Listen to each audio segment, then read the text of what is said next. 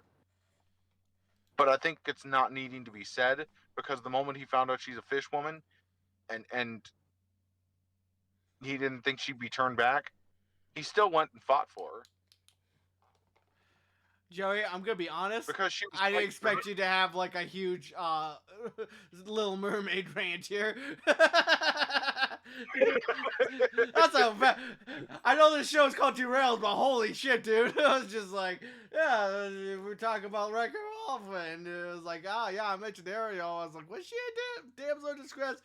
Here's a long, random speech on how much agency she has in her own movie. She's like, good God. But tell me, was it interesting? Yeah, it was. It's just like, God, sometimes I'm surprised by the very premise of this show. God. I know I've done it too. But it's like... Oh, he's still going. Yeah, he's still going. He's still going.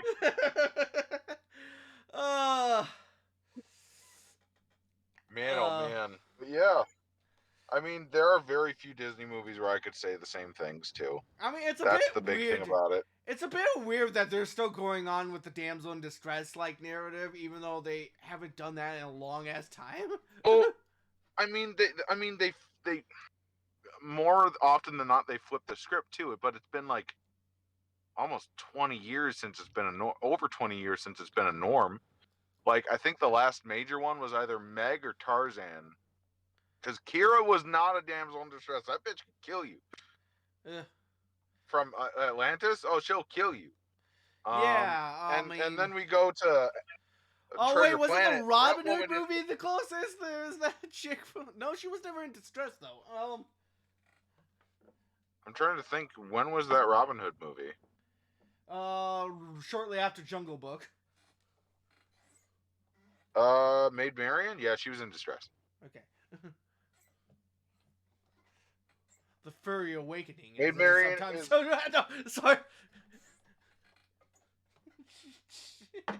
But Jungle Book did not have a damsel in distress because there were too many animals. Well, there was no female characters in Jungle Book either, was there? Oh, there were. They were. It was. They were stuck in the second one, or they were an animal. I know Mowgli's had Mom Wolf, and then at the end there was that one girl. I think that was pretty much it. Yeah. I mean, it's a trope that's noted because they're the princess movies were considered the marquee, and that is a problem. Is if they mark the marquee as the damsel in distress trope, because that does put that at the forefront because that's what the little girls look at being sometimes. Yep.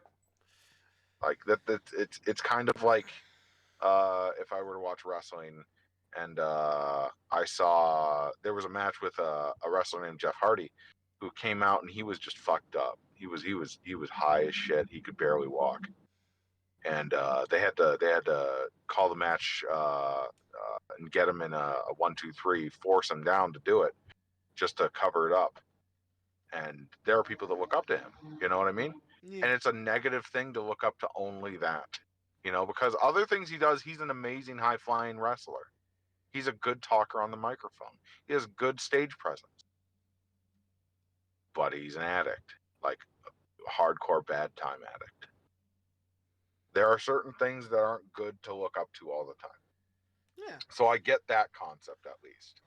Well, people are also like massive three-dimensional creatures with a lot of good and bad to them, so pick your poison. That's true. I mean, also we can talk about how Sleeping Beauty was about kissing a woman who was asleep. Oh yeah. Because like that's a thing. Don't do that, kids. If she's asleep, leave her alone. Guys, if she's not responding to you, make out with her. It'll fix it. Don't worry. That's how you get the hot babes. So, Jesse, I gotta know, what are the visitation hours for the prison you'll be staying at? I don't know.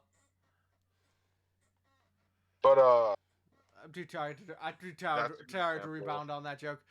Just like. I was gonna say, a good thing to keep in mind too is the entire portion of the end of Mulan. There was a short I was watching a while ago where it was like, I have no idea why she doesn't kill the emperor, because like she's gonna be murdered for her impersonating an officer in a war. That was what they would do. If they found out you were a female, they'd burn you.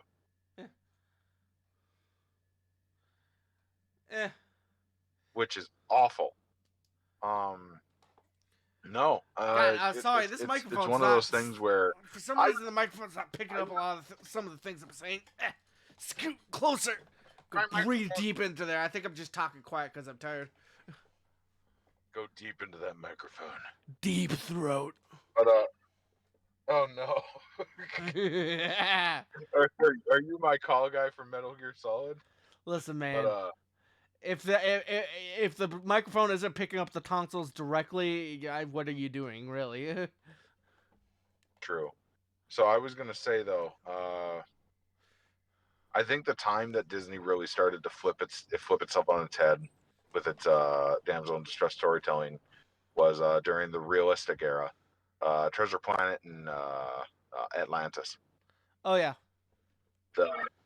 Because the last real damsel in distress, I think, was Megara, and she was even then tiptoeing almost. And I'll be real, everybody's a damsel in distress when it comes to Hades. He's God. Oh yeah, even Hercules was a damsel in distress. Even Hercules was a damsel in distress at one point in that movie, who got saved by Meg. Like, what are you gonna fucking do? You know what I mean? But yeah, no, I mean, it hasn't been a negative trope that's been around often any more recently. Like even Toy Story 2. Jessie was definitely not one of those. Yeah, she was her own character who did her own things. Dude, she was a badass. Yeah. Very, very intriguing character too. And she had a compelling backstory. Like, good writing. So I guess I just don't get the argument of that being as valid for current day. Because like you see it in Wreck-It Ralph 2 with their lineup that they actually don't have as many of those as they thought they did. No, they did not. Because they curbed it pretty well. It's just the ones that they didn't curb it with were some of the most well-known ones. People aren't going to forget Snow White's first Disney movie. People aren't going to forget where she Cinderella was an unconscious lady who got saved by a prince making out with her corpse. 2 for 2, Disney. That's 2 for 2. Strong. Well, it wasn't Sleeping Beauty right after that. It was literally 2 for 2 at some point. I believe Sleeping Beauty would have been the next one in the lineup of damsel in distress movies. Yes. Was Cinderella? And then Cinderella would have been. Cinderella was after Sleeping Beauty. So yeah, it was literally make out with a corpse and then make out with another corpse. Yep. Because I mean, I'll be real here. Pedophilia was still a very, very valid thing for people to do back in the all the way from the 1910s, all the way through to the 1960s or 70s. Oh yeah. So them doing that type of fucked up shit does not surprise me in the slightest. Oh yeah. I mean, I was saying corpse, but the actual term is they were drugged, but you know. Well, I mean, one of them was magicked. Which is a form of drugs in fantasy universe. Thank you very much. I mean, we're not playing D&D here, buddy. No, it's not. We're not playing D&D here, buddy. No, it's not. It's magic. It's self-explanatory in its own explanation. But no, Disney. I'm thinking about it. They really picked up the ball. The only thing that they kind of fucked up on was Princess and the Frog was a little bit too charged for their own good, because it showed that they had never made a movie about African American people. Yeah. Their Pocahontas genes were showing again, as we would say. Is that Mel Gibson in the corner? But no, Big Hero 6 was great. Pixar had a big one, a long run of bangers. Tangled was amazing. Frozen was solid. Frozen 2, solid. I don't know. I heard some pretty negative things about Frozen 2, but I've never seen it. Frozen 2, solid. Big Hero 6, great. Wreck-It Ralph 1, amazing. Wreck-It Ralph 2, it's okay. It's not bad. I made it sound like it's bad, but no, it's just not as good as the previous one by a good amount. Because they almost got the concept of oversaturation on the internet, and then they lost it. It's basically a bunch of old people making decisions and not listening to the young people. Well, no, it might just be young people that are out of touch. Young people that are out of touch. I mean, that's a thing. That's what the Star Wars movies have an issue with. Is there was a younger director, a young lady, and a young man, or comparatively, I should say, who worked on some of the prequels, and they immediately were like, well, we want to write it this way. And I'm like, it's already established. You write it this specific way and you build upon it at this point. Well, no, I want to make something new. And I'm like, Star Wars has been around since the 70s. You want to make something new, do something new. Don't do it to Star Wars. Oh, I mean, if you're going to do something new, try not to make the whole thing from the ground up new, because you're going to fail. They failed. Yeah. They tried to make me believe that Emperor Palpatine was able to get his dick near anybody to impregnate them. That's a lie. They tried to make me believe that it's okay that we pretend like there were no female Jedi before Rey, but we forget that there was only one African American Jedi before Finn. I'm sorry, Shakti, Tali, Ahsoka fucking Tano would like a fucking word. All females, arguably some of the most well-known Jedi in history. I was gonna say, One Ahsoka getting has Hope orange series. skin, not black, Joey. I'm sorry. Does that make her not a female? No, the way you turned it, man, Are it sounded those like her? the way you were phrasing it, Are man, it those, sounded like you were trying to list black Jedi, not female Jedi. I was like, wait, no, that's not right. just the way the sentences were structured.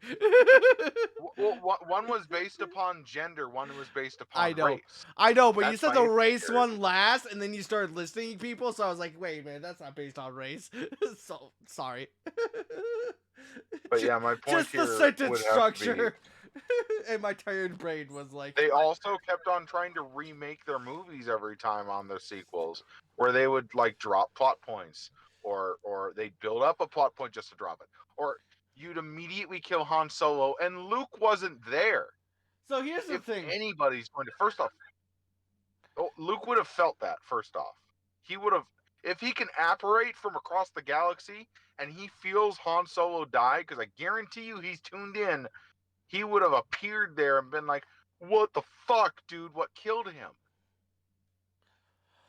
So obviously, this isn't an arguable thing. That's just his character. The 3 Star Wars movies all have 3 different directors and screenwriters, so it's literally 3 different heads pulling in different directions. Oh, and even the first one was like kind of rough. Like they started off relatively solid with Finn looking like he'd be a reclaimed slave Jedi. Like basically he was taken into servitude as a youth. He gained his independence again. He found a Skywalker to join on his journey, and he gained a lightsaber to attain his destiny, which is to fight back against the system that put him down. And then he proceeded to give that lightsaber to Rey and stop doing anything relevant. And become a fucking comedy stint character. Like, straight up, he became a human C-3PO. What the fuck? How do you fuck it up that bad? Like, don't get me wrong. Girl who played Ridley's wonderful, man. Like, she's a great actress. Guy who played Ben Solo, also a good actor. I also have an issue with how they portrayed him. They don't do a good job of dictating his inner turmoil until it's already too late to get me invested in it. Yeah. Because, like, I'll give you shit all day for Anakin's portrayal, his acting, his voicing direction, his writing. But at the very least, you can see on his face when he's happy, when he's sad, when he's conflicted. Even if he can't act with his voice for shit. I'll tell you what, Hayden Christensen has good face acting. Good facial expressions. Solid. I knew exactly when he was like, "You turned her against me." He had to look down to make himself, he's like, oh, so that's what happened. Yep, okay. Now back to it. Yeah. I can at least read what's going on with Anakin. I mean, Ben had a tantrum in the Star Destroyer in the first movie for the sequel trilogy, and instead of delving into why he's so mad, talk about it, because like it's not just self-explanatory. There's layers to it. They mention it way later when it would have been much more prudent to do it now, and they turned it into a comedy scene. It's a great comedy scene, but they could have easily taken those 2 stormtroopers and put them in a different scene that's similar, but with no needed extra context, and it would have been just as good. Maybe even better, because we would have had that information that we would have needed in that scene. Oh yeah. As well as having the comedy part. Poe Dameron. Poe Dameron's not bad. But they kind of just forget he exists every now and then.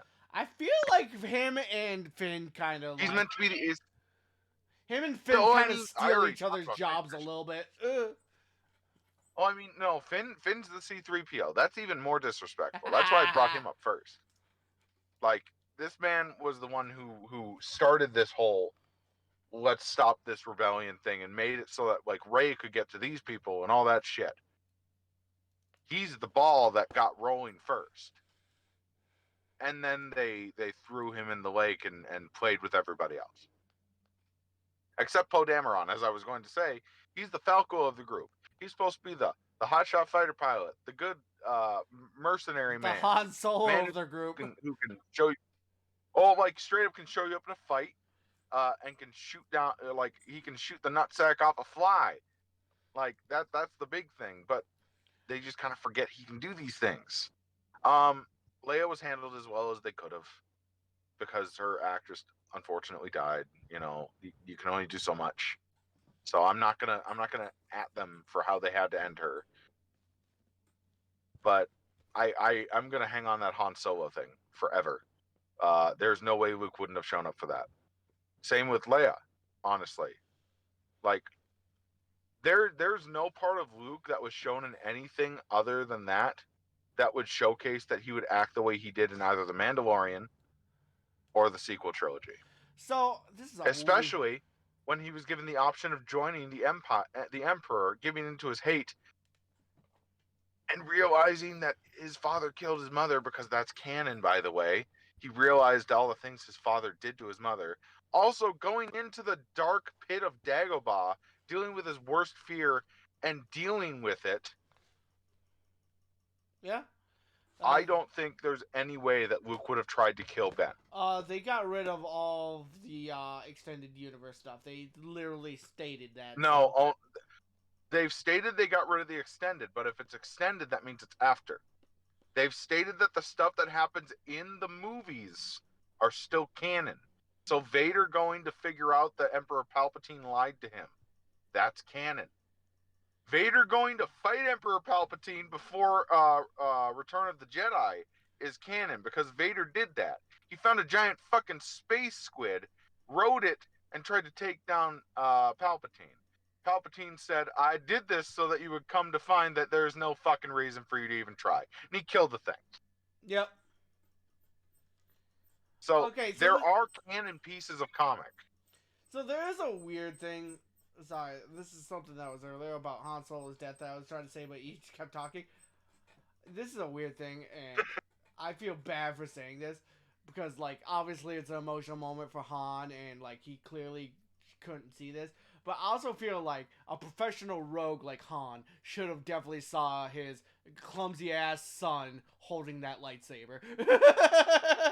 That guy's a rogue. He knows when somebody's holding a weapon to his gut. Right. And the point of Han doing what he did, I get the point of what they were doing. Like, that wasn't my issue that they killed him necessarily in the way they did. Hell, I probably I think it's fine. It if it was in the third movie. I think I would have liked it better if they showed that he noticed it, but he went anyways, thinking that he could, like, talk him down. I think that would have been fine too. See, the perspective on my mind here is actually one of the few good writing points. He dictates, I can't save my son. I couldn't save my son. He killed all these people. I need to atone. Yeah. And this is how I do it. Because Han's an all or nothing kind of guy. Yeah. And he's very roguish still. Which, by the way, why the fuck is he still destitute as a rogue? Fuck off with that shit. That is, like, it's unbelievable what they do to, like, the only one that actually matters anymore is Leia.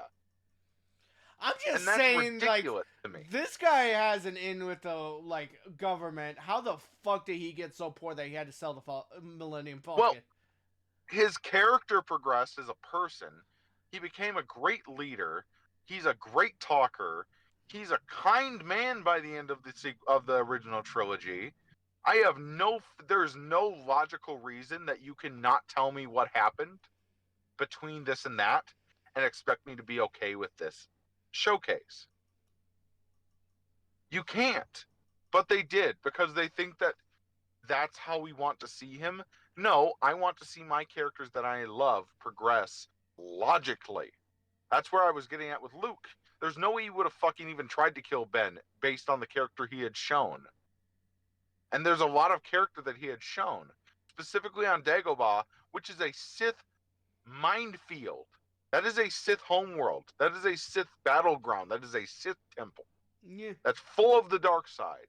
That cave that he goes into, that thing is theorized to have driven Yoda mad. But, like, the point is, it makes you see your worst fear, and then it physically confronts you with it to see what you will do. Luke conquered that. Luke then proceeded to conquer many more things whilst keeping a humble attitude. Now they're working on retconning the fact that he's working in emotions, because that was the big change with how Luke was handling things between the Jedi Order. He realized after his father's downfall that them not allowing people to feel things was what led to Darth Vader existing. So he chose not to do that. But instead, they're retconning it and making it so he's just making Jedi Order 2.0. Because they need to have a hero and they don't know how to write. And so they're just going to rewrite a mix of the prequel and original trilogy. Yeah. You can't That's why write a main fucking character Palpatine's either. back Ray again. fucking I don't like Ray. Rey isn't very likable, but at the same time, it's not because of her character for me. It's because of her lineage. Makes no sense. It's because of the way she learns what she learns. How, like, circumstantially, you're gonna find Force healing tablets. Fuck off. I'll be clear here. I guarantee you they had that in the archives. Eh? It's not a mystery Force technique. They used it in the Clone Wars show. Yeah. And they're treating it like it's a lost technique. It's a mystery. It hasn't been found for hundreds of years. But that's not true. Like, I'll draw a parallel. I'll draw an olive branch here, actually. Well, gee, I don't know. If they had Force healing, then how come Anakin went all evil, huh? That's my point. That I was gonna say. That's why the prequels are kind of dumb for that. Also, Force healing only heals wounds, not lost limbs. I was talking about with his wife, but you know. Oh, I mean, my guy went to the dark side to get some healing magic, and I'm just it was like, yeah. No, he went to the dark side to get resurrection magic. That's different. Oh, okay, sorry. Being dead and being kind of let's go to the Princess Bride for a second. Oh, he's only mostly dead. You're mostly dead. We can bring you right back. But Force Judgment. You know what that technique is? It is canon. They have it in the games. The games are considered like having canon abilities because Disney wouldn't let them keep them if they weren't. There's a move called Force Judgment. Force Lightning is not only a Sith move. They have a light side equivalent. It's just palette swapped Force Lightning. It's yellow. Oh, but it's yellow. Basically, somebody like Mace Windu would be able to use it because he has to tap into the dark side to utilize Vapad and have a purple lightsaber means he's closer, all that shit. But it's basically a controlled variant. That was considered a lost art as well. But it's not. It's inconsistency that really troubles me through all of this. Inconsistent writing for characters from the past just because they think they need to. Instead of allowing the characters to bow out, right, as some people do, you know, like what's a good example? Yoda bowed out retroactively, but Yoda bowed out in the third movie of Revenge of the Sith, right? Yeah. Like he went to Dagobah, and that was his bow out to blend back into the original trilogy and die. He bowed out. And initially Palpatine bowed out, same way. Then they made the sequel trilogy. They tended to just push them off the cliff to get them out of the way. Not Leia, as I said, because that one was just they had to do it that way. But like Han, Luke. I know the for only Han ones that'll probably be Solo, wrong. it was in the contract for Harrison Ford that they had to kill the character if they were going to bring him back. Harrison Right, but Ford that wasn't my demanded that. issue, remember? I know. You were Right, saying that wasn't bowing my out, issue, though. remember?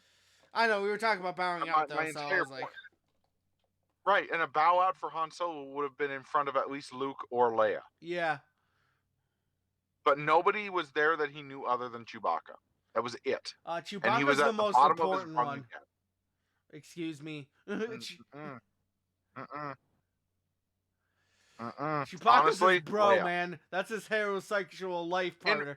Yo. It's his son killing his father. Leia, his mother. That's the most important one, especially in context. I suppose. And she was alive for that movie. But like Luke would have felt it. It's obvious and dumb that they wouldn't have him be like, I saw that. How I couldn't believe it.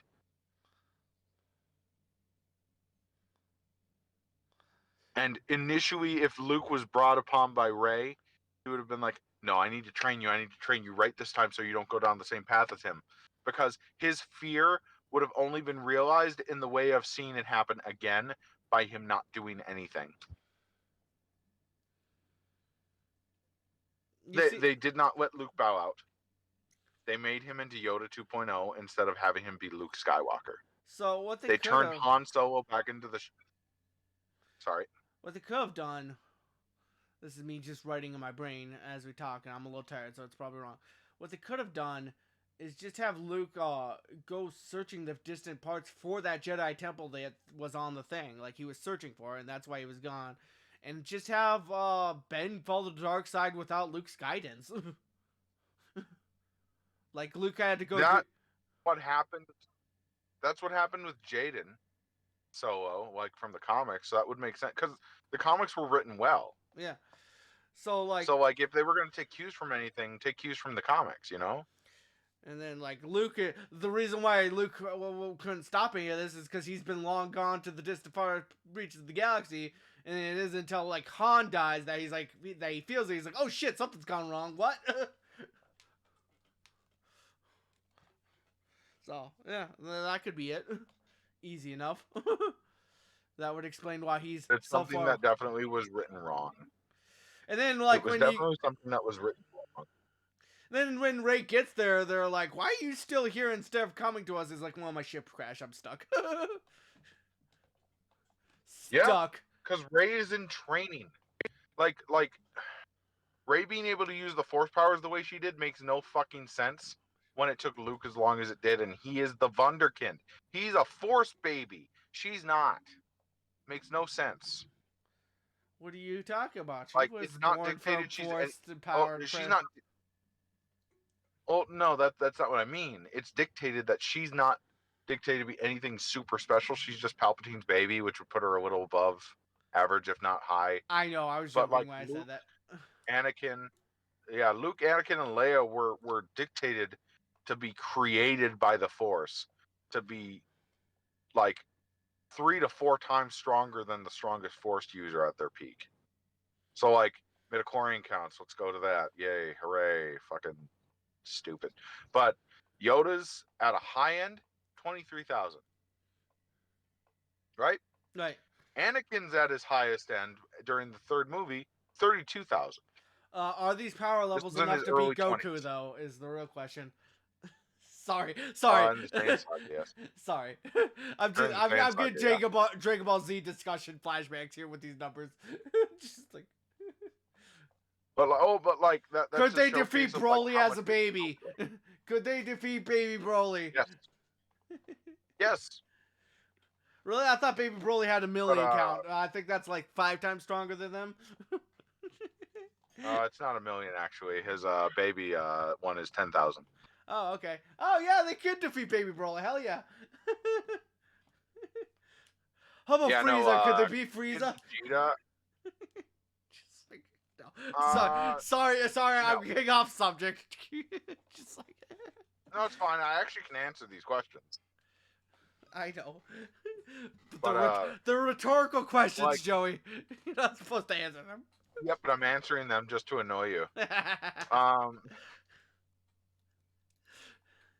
But yeah, no. So the dictation here is she learns better than Luke or Anakin or theoretically Leia, let's say that, ever could, which makes no goddamn sense in their own universe because of what they are. They are an act of the Force to be the strongest by nature of what they are. They are the Brolys of their universe. The Brolys. And people are acting like fucking Goten can deal with them. Don't you know it's a Super Force bargain sale out in here? Anyone can do it. Super Force bargain sale. God, does it make your hair grow longer? Because both of them got a fucking mullet. Those are pretty fabulous mullets. They were pretty fabulous. Notice that Ben, the weaker of the two, has the shorter hair. Notice that he didn't. So they actually talked about why Obi-Wan was able to win. So he wasn't actually winning the fight; he was surviving the fight. Oh yeah. They have similar combat styles that they know, but Anakin is stronger. Yeah, the only reason Obi-Wan was able to live is because he's a master of Form 4 Soresu, defensive form. He is the master, like the best in the series. There's nobody better at that. It's hard to kill Obi-Wan unless he decides he just wants to let you stab him. It is very hard to kill Obi-Wan. It's true. I mean, when he fought Darth Maul the last time in Rebels, 3 hits and he killed him. I mean, he killed Darth Maul back when he was just a Padawan, so you know. grind those levels, man. In the novelization, they dictated that he channeled the dark side of the Force, and that it helped him overcome the gap. And that's the only time he did it, mind you. But he channeled the dark side of the Force during that. Oh, the dark side. That's why he was so fucking aggressive. But he also, I don't believe... So the reason Qui-Gon was able to be killed, even though he's considered one of the greatest Jedi of all time, is because he uses Form 5, which is a Taru, which requires you to be limber. And he was in his mid-50s. He is no longer limber. And honestly, he could have been a user of Yoda's moves, which amplify your movements with Force, but he doesn't. So basically, he just couldn't keep up. I'm just trying to imagine Qui-Gon doing all the flippy flips. Just spinning like a top. I mean, straight up, like he couldn't keep up. And also, let's be real here, it had been hundreds of years since there had been a Sith Lord. Like up front. Yeah, nobody knew how to fight Darth the Sith. Bane was the last one that people knew about. Nobody really knew how to fight the Sith properly. Yeah, I mean, technically, Sidious's master, Darth Plagueis, actually was alive in the prequel, the first movie. It was stated in the novelization he went to visit Anakin. Huh? If he's like, if I had known what he would be, I probably would have killed him. So that's a big thing. Also, it's dictated that he's a better lightsaber duelist than Sidious, which is intimidating to think about. That's why Sidious had to stab him in his sleep. Stab him in the sleep. Resurrect that bitch. But I hope that's what Sidious said. Oh man, this has been a heck of a conversation. More like a rant. I've mostly been pretty quiet. Yeah, no. I'll let you get going on your stuff if you want to talk some more about your stuff. No, I pretty much said everything I need to say about my stuff. Damn. What was the last stuff I had? Oh, God, the Mario movie? God, yeah, that was, what, 45 minutes ago. Did I go on a 45-minute rant? Well, okay, it was more like multiple no. rants. First it was like a Rolf, then it was the princesses, then it was something in between that and Star Wars. I can't remember what it was. Just like, yeah, it was something. I went to town. Coming for you next time, Harry Potter. This is, oh Coming my for god, you. I've got stuff to say about Harry You Potter. and Lord of the Rings. I got stuff to say about Harry Potter. You and Lord of the Rings. I've got some things to say about Lord of the Rings. But that's oh, for man. the I have a lot to say about both of them. Yep. Next episode, maybe. Listen, unless Harry Potter is throwing his broomstick and riding it like Tao Pai Pai, I'm just not interested anymore. Fucking... Did you see that? Yeah, he threw his broomstick and rode it. I freaking love MASH. That's such a... It's very good. It's very good. My guy slapped a mandrake quiet. Just like... But, that was funny because of the noise, because the mandrake's like, it's just like, it's just like, fucking great. Tired. Anyways, I'm out. Yeah. See ya. Yep. Bye, everyone. Yeah.